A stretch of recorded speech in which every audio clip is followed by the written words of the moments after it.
하나님 말씀 요한계시록 21장입니다.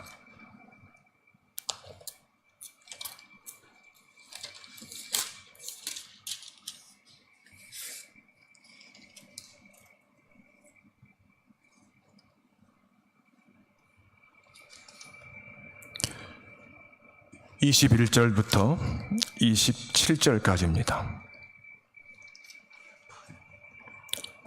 함께 받들어서 읽겠습니다.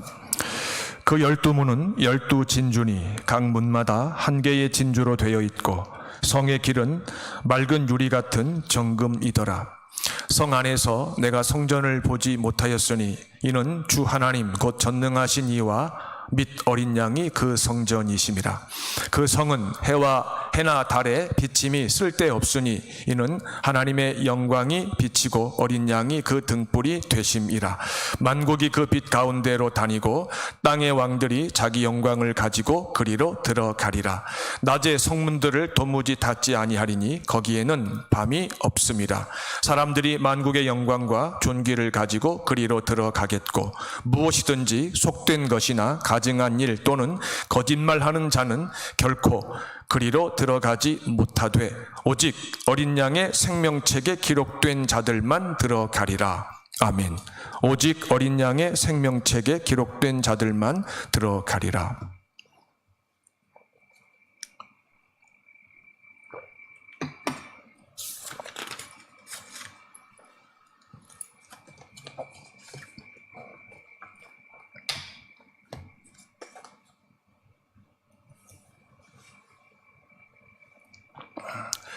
하나님의 자녀가 이 땅에 사는 동안 경험하는 하나님의 특별한 위로가 있습니다. 하나님의 말씀을 깨달을 때 경험하는 위로입니다. 성경에 나오는 상징적 표현의 의미를 성령의 가르침을 통해 바르게 깨닫게 될 때 모든 하나님의 자녀는 특별한 위로를 경험하게 되어 있습니다. 그 위로가 무엇이냐면 하나님과 하나님의 약속에 대한 소망을 갖는 것입니다. 이것이 하나님께서 하나님의 자녀에게 주시는 특별한 위로입니다. 요한계시록에는 상징적인 표현이 많이 나오는데요. 우리가 이번 시간에 살펴보게 될 진주문과 정금길을 포함한 다른 많은 상징적 표현들이 의미하는 바를 깨달으시면서 하나님께서 우리에게 주시는 세상이 줄 수 없는 위로를 경험하시기를 주의 이름으로 축원합니다. 그 위로가 무엇일까요? 천국과 부활과 주님의 재림과 새 땅에 대한 우리의 소망이 전보다 더 견고해지는 것입니다. 우리는 이 힘으로 세상을 살아가는 자입니다. 요한이 환상 중에 본 새 예루살렘 성의 12문은 각각의 문이 한 개의 진주로 되어 있었습니다. 물론 이것은 상징적인 묘사입니다. 예수님의 신부인 교회의 아름다움을 이렇게밖에는 표현할 수가 없었습니다. 사람의 언어라고 하는 것은 그 언어로 표현할 수 있는 실체가 이 세상에 존재한다는 증거입니다. 그런데 우리가 사는 세상에 없는 것을 표현할 수 있는 언어가 없습니다. 요한이 환상 중에 본 새 예루살렘 성은 우리가 지금 살고 있는 이 땅에서는 볼래야 볼 수가 없습니다. 상상을 할 수도 없습니다. 그래서 하나님께서는 요한이 본 새 예루살렘 성의 외형을 특별히 12문을 각각 하나의 진주로 되어 있다고 하신 겁니다. 초대교회 당시에 세상에서 가장 귀한 보석 중에 하나가 진주였습니다. 12개의 보석으로 건축한 새 예루살렘 성에 12개의 문이 각각 하나의 진주로 되어 있었습니다. 이것은 이제 우리가 이 땅에서 믿음의 여정을 마치고 하나님 앞에 서게 될 때, 예수님께서 다시 오시는 그날 우리가 영광스러운 부활의 몸을 입게 될 때 누리게 되는 영원한 영광과 아름다움을 의미합니다. 성령 하나님께서 여러분의 거룩한 상상력을 자극하셔서 이 의미가 여러분의 가슴 속에 최대한 전달되기를 주의 이름으로 축원합니다. 고대 국가에서 왕과 백성이 사는 그 성은 왕의 영광을 보여주었습니다. 그 성이 얼마나 아름다운 성이길래 영광스럽길래 그 성의 문이 진주로 되어 있다고 묘사를 했느냐 하는 거죠. 구원받은 성도의 아름다움을 이렇게밖에는 묘사할 수 없었습니다. 그렇다고 해서 문이 한 개의 진주로 이루어졌다는 이 표현이 하나님께서 요한을 통해서 우리에게 전하시고자 하는 바를 완벽하게 전해주는 것은 아니었습니다. 바울 사도가 이 땅에 사는 동안에 3층천까지 간 적이 있었습니다. 그는 자기가 3층천에 가서 본 그 영광을 이렇게 간략하게 기술했습니다. 내가 본 것이 엄청나서 가히 말로 표현할 수가 없었다. 그리고 그는 다른 성경인 고린도전서 2장 9절에서 하나님께서 자기를 사랑하는 자를 위해서 예비하신 모든 것은 눈으로 본 적이 없고 귀로 들은 적이 없고 사람의 마음으로 생각해 본 적이 없다고 했습니다. 초대교회 성도들은 우리가 상상할 수 없는 고난을 견뎌야만 했었고 핍박을 받아야만 했습니다. 하나님께서는 인간의 능력으로는 감당할 수 없는 고난을 당하는 초대교회 성도들을 위로하시고자 했습니다. 그래서 요한계시록을 우리에게 주셨는데 특별히 요한이 들려주는 이 새 예루살렘 성에 대한 이야기는 초대교회 성도들로 하여금 매일 직면하는 그 고난과 핍박을 능히 견딜 수 있는 능력의 비결, 원천이 되었습니다. 그래서 그들은 끝까지 믿음을 지킬 수 있었습니다. 사도 요한이 들려주는 이 새 예루살렘 성의 이야기, 그가 환상 가운데 본 이 새 예루살렘 성의 이미지는 모든 하나님의 자녀가 이 땅에 사는 동안에 고난을 당할 때마다 작은 고난이건 큰 고난이건 당할 때마다 끊임없이 기억해야 되는 하나님의 말씀입니다. 성도는 원치 않는 고난을 당할 때 본능적으로 하나님의 말씀이 생각나야 합니다. 이것이 실력입니다. 이것이 생각나기 전까지는 그 어떤 것으로도 나를 위로할 수 없습니다. 히브리서 기자가 하나님의 말씀의 능력을 이렇게 묘사했습니다. 살아있다. 살아있다. 운동력이 있다. 움직인다. 양날을 가진 그 어떤 검보다 예리하다. 특별히 하나님 자녀의 영혼과 관절과 골수를 찔러 쪼갠다. 이렇게 묘사했습니다. 마치 외과 의사가 환자를 수술대 위에 올려놓고 날카로운 수술용 칼로 환부를 도려내는 모습을 연상하게 합니다. 하나님의 자녀인 우리가 믿음 때문에 겪게 되는 고난으로 인해서 우리의 마음이 무너졌을 때 하나님께서 무너진 우리의 마음을 어떻게 일으켜 세우실까요? 말씀의 검을 사용하셔서 우리 마음속에 슬며시 사로잡고 있는 죄의 결과들을 정확하게 한치의 오차도 없이 도려내십니다. 그리고 그 부위에 하나님의 말씀에 대한 믿음과 약속에 대한 소망을 새롭게 이식시켜 주십니다. 그것이 우리가 하나님 앞에서 경험하는 세상에 없는 신비한 위로입니다. 특별히 하나님의 말씀에 순종할 때 하나님 자녀의 마음에 믿음의 뿌리가 더 깊어지게 하십니다. 믿음의 뿌리가 우리 마음에 깊이 내릴수록 우리가 감당할 수 있는 고난의 무게가 점점 무거워질 수 있게 하십니다. 하나님의 자녀는 하나님의 말씀을 귀로 듣는 것뿐 아니라 눈으로도 볼 수 있어야만 합니다. 무슨 말이냐면 사도 요한이 본 이 환상은 하나님의 자녀의 영적인 눈에 보여주시는 하나님의 살아있는 말씀입니다.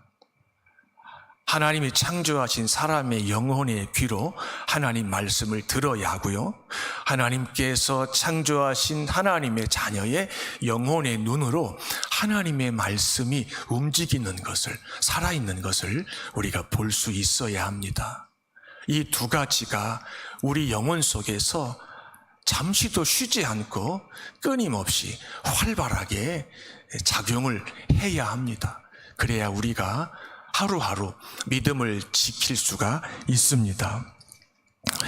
요한만 환상을 본 것이 아니고 우리는 사도 요한의 고백을 들으면서 그와 함께 환상을 보고 있습니다. 여러분이 예배를 드리면서 요한계시록 21장 21절부터 27절까지의 말씀을 귀로만 들으신다면 여러분은 하나님의 말씀을 반만 경험하는 겁니다. 여러분의 영안의 눈이 더 밝아져서 마치 내가 요한이 되어서 내가 환상 가운데 새 예루살렘 성을 보고 있는 것과 같은 경험을 해야 합니다. 그래서 우리는 이 땅에 사는 동안에 매일 하나님께서 허락하시는 신비한 고난, 예상된 고난, 예상하지 못했던 고난을 당할 때마다 우리의 영의 눈이 더욱 밝아져서 요한계시록에 있는 모든 말씀이 마치 동영상 화면처럼 우리 앞에 파노라마처럼 펼쳐지는 것을 우리는 경험해야 합니다. 이것이 성도가 세상을 이길 수 있는 힘의 비결입니다. 그래야만 인내할 수 있습니다. 감사할 수 있습니다. 찬송할 수 있습니다. 이것이 하나님께서 원하시는 하나님 자녀의 일상입니다. 지금처럼 매일 낙심이 되고 염려가 될 때 우리는 다른 그 어떤 성경책보다 요한계시록을 펴서 읽어야 합니다. 사도 요한과 함께 새 예루살렘 성에 대한 환상과 큰 성 바벨론이 순식간에 무너지는 것을 우리는 매일 봐야 합니다. 영화 매니아들이 자기 평생에 잊을 수 없는 감동을 준 영화를 얼마나 많이 봅니까? 근데 그들의 한결같은 고백은 볼 때마다 그 영화에서 받는 감동이 새롭다고 합니다.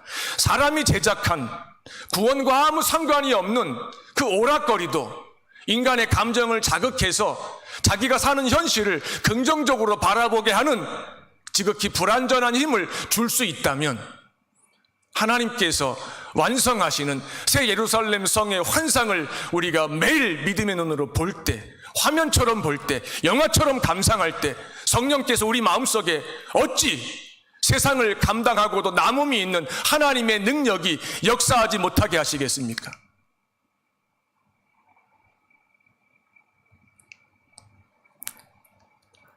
새 예루살렘 환상을 보고 큰 성 바벨론이 1시간 만에 무너지는 그 환상을 볼 때마다 성령께서 깨닫게 하시는 진리가 새롭습니다. 2022년에 깨닫게 되는 진리와 2023년에 깨닫게 되는 진리가 분명히 다릅니다. 깨달음의 진보가 있습니다. 왜냐하면 믿음의 진보는 깨달음의 진보와 함께 가기 때문에 그렇습니다. 그 말씀을 묵상할 때 영안으로 본 하나님의 말씀의 의미를 묵상할 때 오늘 내 마음을 지킬 수 있습니다.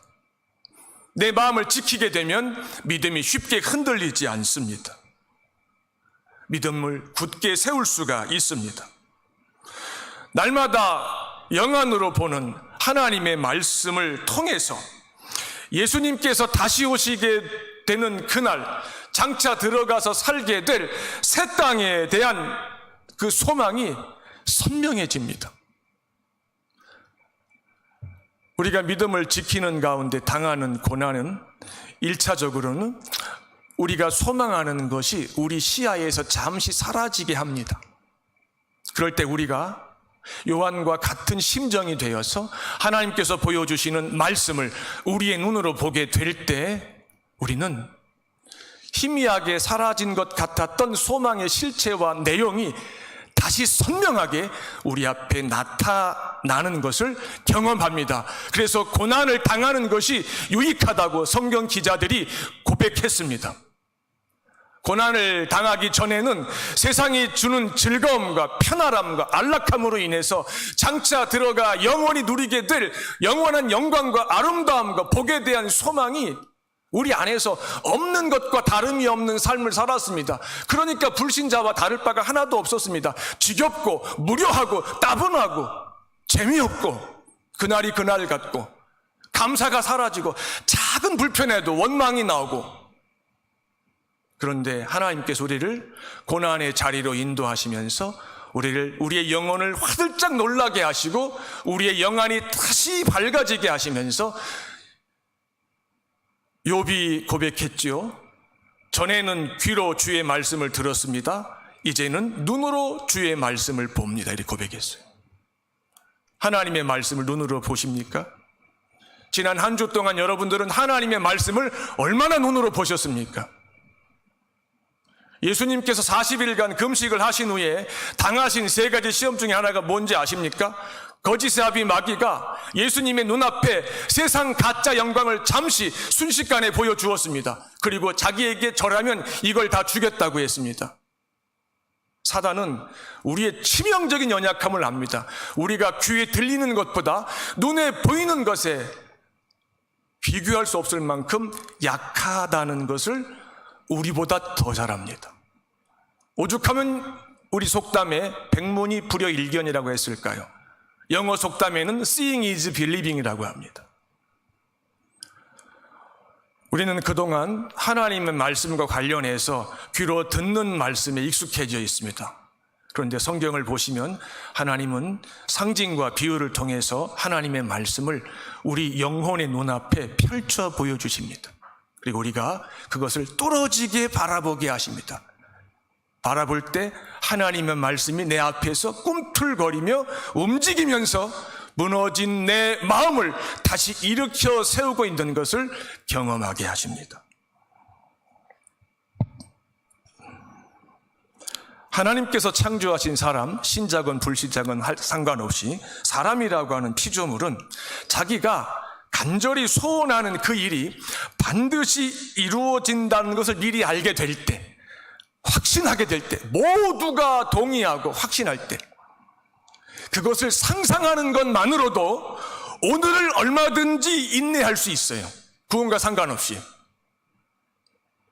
다시 말씀드립니다. 하나님이 창조하신 피조물인 사람은 자기가 간절히 원하는 그것이 잠시 후에 아니면 정한 시간이 되면 무슨 일이 있어도 이루어진다고 하는 확신에 사로잡힐 때 오늘을 얼마든지 인내할 수 있는 신비한 능력을 경험합니다. 구원과 상관없이. 그렇다면 전능하신 하나님께서 완성하시겠다고 약속하신 우리의 내일에 대해서 환상을 통해서 보여주셨을 때 우리가 그것을 믿음의 눈으로 영안으로 바라보면 우리는 어떤 걸 경험해야 됩니까? 오늘이 아니라 내일도 모레도 2022년 한 해를 우리는 얼마든지 감사하면서 인내할 수 있는 세상에 없는 힘과 능력을 하나님에게로부터 받는 것을 우리는 매일 경험할 수 있는 겁니다.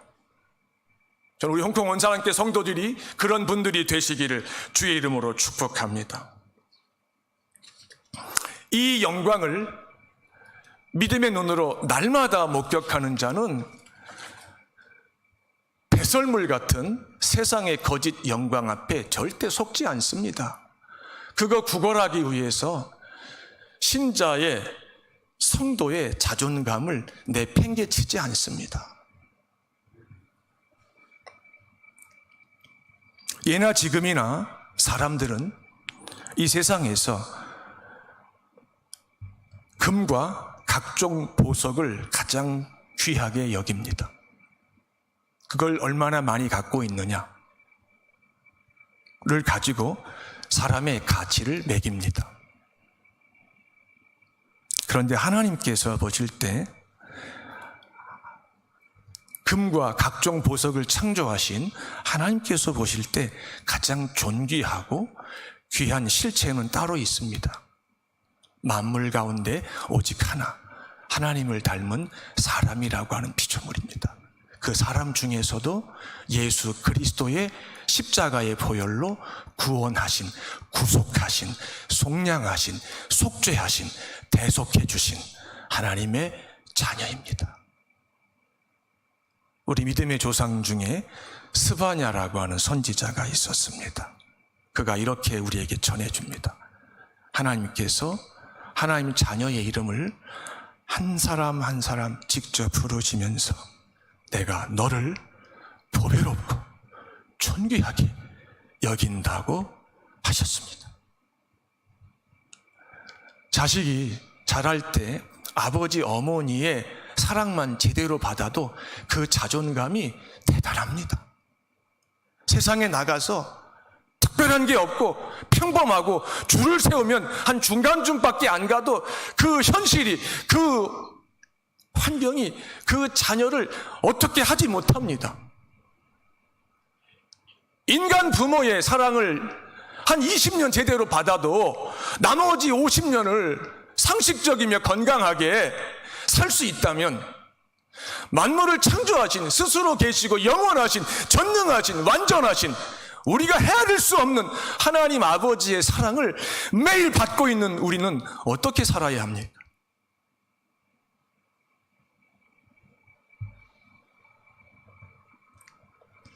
내가 성령의 역사를 통해서 하나님의 독생자이신 예수 그리스도를 주와 구주로 영접한 자가 맞다면 나는 누가 무슨 말을 해도 하나님 아버지께서 보실 때 이 세상에 단 하나밖에 없는, 온 우주에 단 하나밖에 없는 가장 보배롭고 존귀하고 영광스러운 존재입니다. 모든 하나님의 자녀의 거듭난 자존감, 영원한 완전한 자존감의 시작이 바로 여기입니다. 이걸 경험하게 되면 거짓말 같은 일이 일어납니다. 세상 누구도 부럽지 않습니다. 저의 고백이 아니고 저보다 먼저 이 땅을 살았던 경건한 믿음의 조상들의 한결같은 고백입니다. 우리와 우리 자녀의 고백이 되기를 주의 이름으로 축원합니다.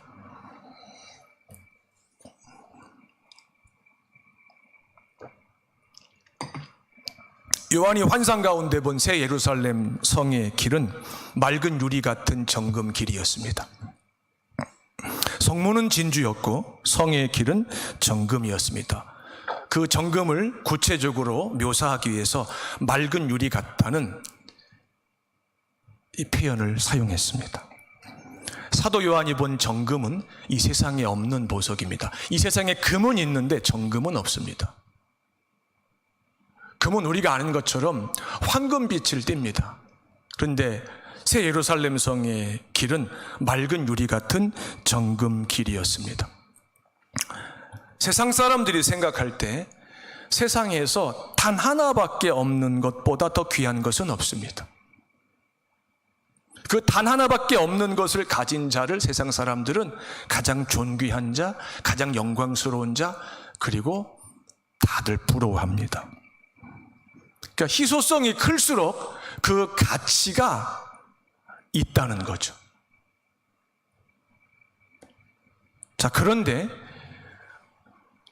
유리같이 맑은 정금은 세상에 없습니다. 무슨 말입니까? 세상에 없는데 새 땅에 있다고 말씀하시는 거예요. 그러면은 우리가 장차 누리게 될 하나님의 약속은 우리가 지금 우리 몸 안에, 우리 영혼 가운데 지니고 있는데 그 가치는 세상에서 가장 귀한 것과 또 비교할 수 없을 만큼 무한한 가치를 가지는 거예요. 제가 믿음의 철이 나면서 이 진리를 어설프지만 제한적으로 깨닫게 되면서 오랜 세월 동안 나를 괴롭혔던 지독한 열등감에서 해방이 되었어요. 내 자존감의 전환점이었어요. 그 전까지는 부모에게서 받은 사랑에 근거한 자존감이었어요. 이 진리를 본격적으로 깨닫기 시작하면서부터 제 자존감의 근거, 기반, 원천이 바뀌었어요. 하나님 아버지에게서 받은 사랑이었어요. 나만 그렇게 바라보는 것이 아니라 내 주변에 있는 하나님의 자녀들도 그렇게 바라보기 시작했어요. 사람에 대한 이해가 달라졌어요.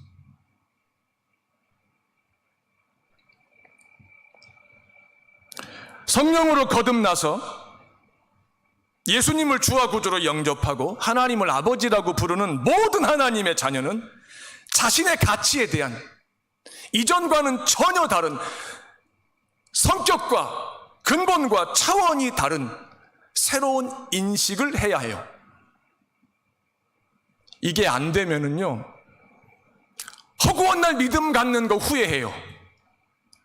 천국과 지옥이 믿어지니까 포기할 수는 없고, 사는 건 너무 힘들고, 현실은 나아지는 것이 없고, 나만 못 사는 것 같고, 나만 억울한 것 같고, 나만 가난한 것 같고,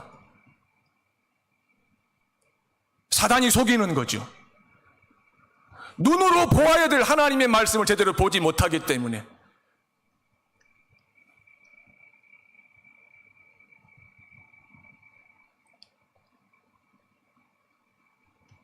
진주문과 정금길이 우리에게 전하고자 하는 하나님의 마음이 뭘까요? 내 아들아, 너는 모든 가치를 결정하는, 가치가 있는지 없는지를 결정하고 가치의 유효기간을 결정하는, 가치의 높고 낮음을 결정하는, 가치의 등급과 질을 결정하는 나 여호와가 볼 때 너와 견줄 수 있는, 너와 비교할 수 있는 것은 없다, 이런 의미예요. 믿어지십니까? 우리가 얼마나 행복자인지 가슴에 와 닿습니까? 가슴이 설레어야 돼요. 주일은 다시 가슴을 설레게 하는 날이어야 돼요. 왜? 하나님 아버지 앞에 나와서 하나님 말씀을 귀로만 듣는 것이 아니라 눈으로도 보는 날이기 때문에.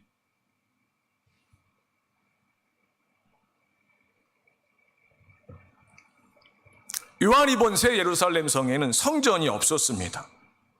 왜 없는가 보았더니 하나님과 하나님의 어린 양이신 예수 그리스도께서 그 성전이시었기 때문입니다. 이 말은 뭐냐면 새 예루살렘 성 자체가 하나님의 영광, 하나님의 임재가 충만한, 이 세상에는 없는 그런 장소라는 의미입니다.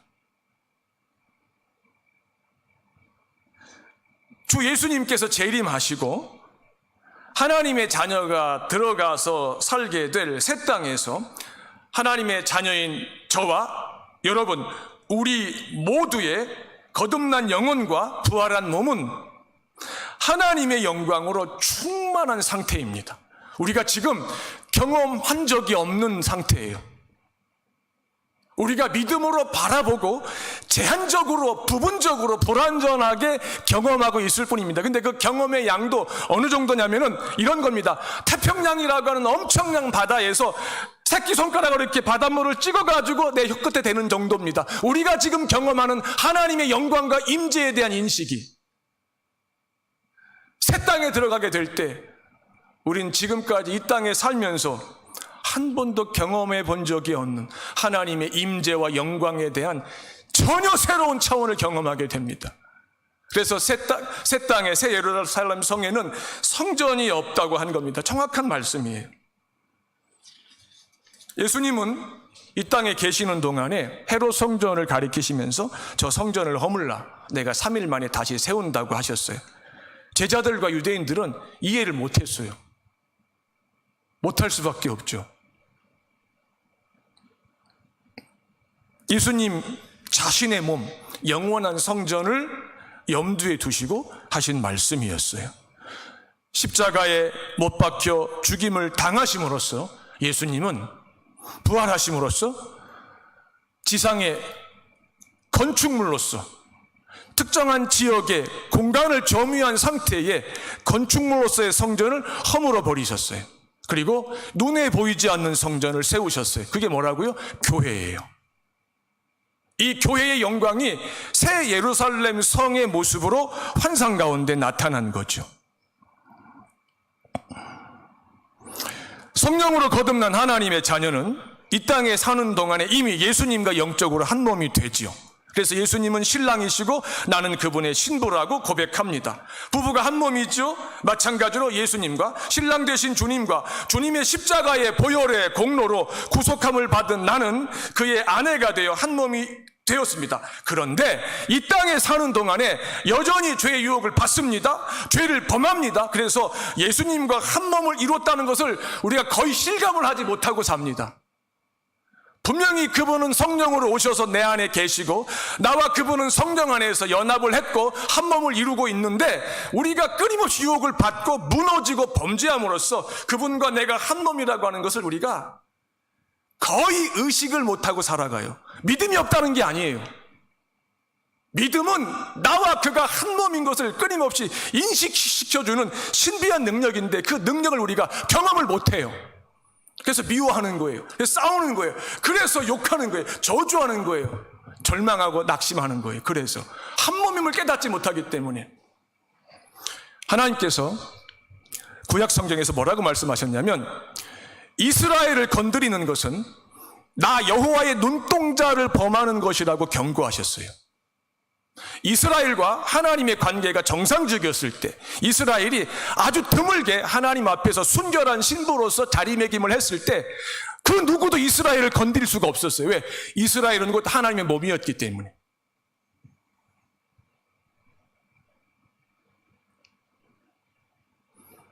이 땅에 사는 동안 우린 지금까지 내 영혼과 몸이 하나님의 영광으로 충만한 상태를 경험한 적이 없어요. 특별한 영적 체험을 한 분은 가끔 계실 거예요. 하지만 그것이 충만한 상태를 의미하는 건 아니에요.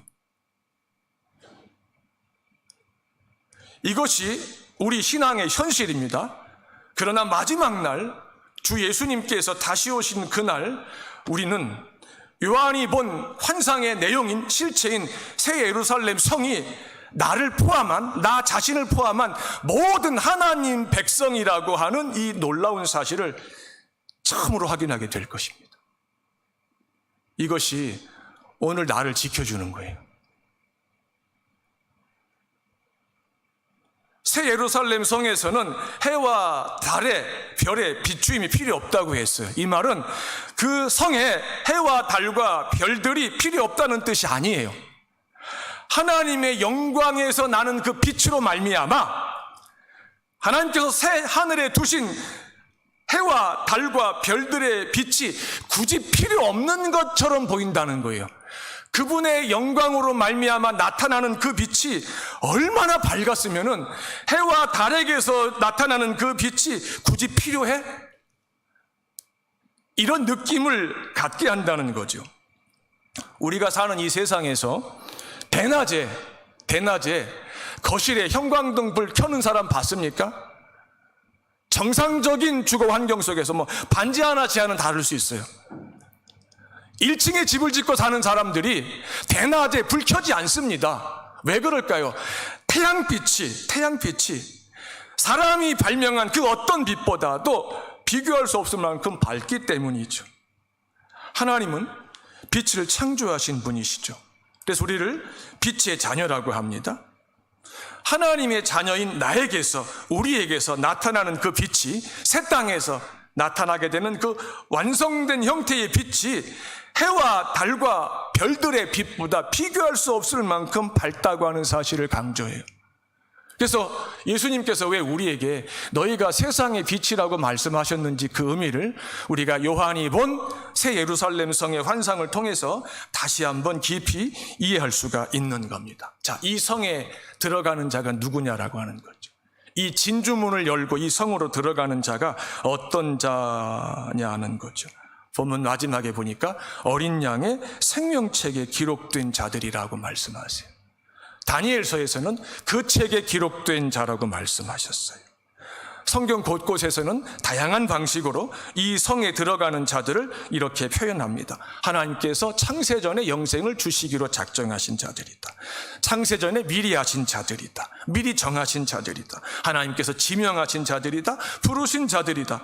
성령께서 거듭나게 하신 자들이다. 마음의 할례를 받은 자들이다. 예수 그리스도를 영접한 자들이다. 마음으로 믿어 의에 이르고 입으로 시인하여 구원에 이른 자들이다. 이렇게 말씀하세요. 또 다른 성경에서는 믿음의 조상 아브라함의 믿음과 같은 성격과 내용의 믿음을 상속받은 자들이다. 그래서 이미 이 땅에 사는 동안에 지극히 거룩하신 하나님 앞에서 너는 의롭다고 공식적인 인정을 받은 자들이다. 이렇게 말씀하세요. 그 이유는 뭘까요? 하나님의 독생자이신 예수 그리스도께서 십자가에서 나를 대신해서 흘리신 그 보혈의 공로 때문이죠. 말씀을 정리합니다. 하나님의 말씀을 얼마나 듣고 계십니까? 하나님의 말씀을 얼마나 영혼의 눈으로 보고 계십니까? 이 두 가지가 우리 일상에 경건한 습관이 되지 않는 한 우리는 단 하루도 살 수 없습니다. 우리가 성령으로 거듭난 것이 하나님께서 보실 때 틀림없는 사실이라면 우리는 아마 이 땅을 떠날 때 천국을 상속받게 되겠죠. 하지만 매일 그의 말씀을 듣지 못하고 그의 말씀을 눈으로 보지 못하고 있다면 우리는 하루에도 12번 믿음을 갖게 된 것을 본의 아니게 후회하고 있는, 내가 봐도 싫은 나 자신을 반복해서 확인할 뿐입니다. 저는 홍콩 원사람교에 속한 성도들이 매일 하나님의 말씀을 듣고 또 보는 자들이 되기를 주의 이름으로 축원합니다. 진주문과 정금길, 우리가 눈으로 보아야 되는 하나님의 말씀입니다. 우리가 귀로만 듣는 말씀이 아니고 고난을 당할 때마다, 낙심할 때마다 펴서 읽어서 눈으로 확인해야 되는 말씀인 줄 믿습니다. 기도합시다.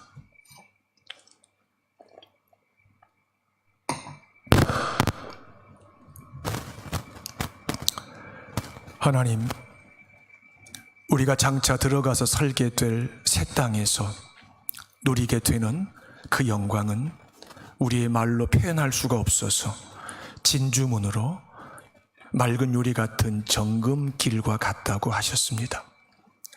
우리가 하나님께서 허락하신 크고 작은 고난을 당할 때마다 특별히 요한계시록을 펴서 읽으며 우리의 영혼의 눈으로 사도 요한과 함께 새 예루살렘 성의 영광을 보게 해 주시옵소서. 그리고 하루를 이기게 해 주시옵소서. 우리의 주와 구주이신 예수님 이름으로 복을 빌고 기도하옵나이다. 아멘.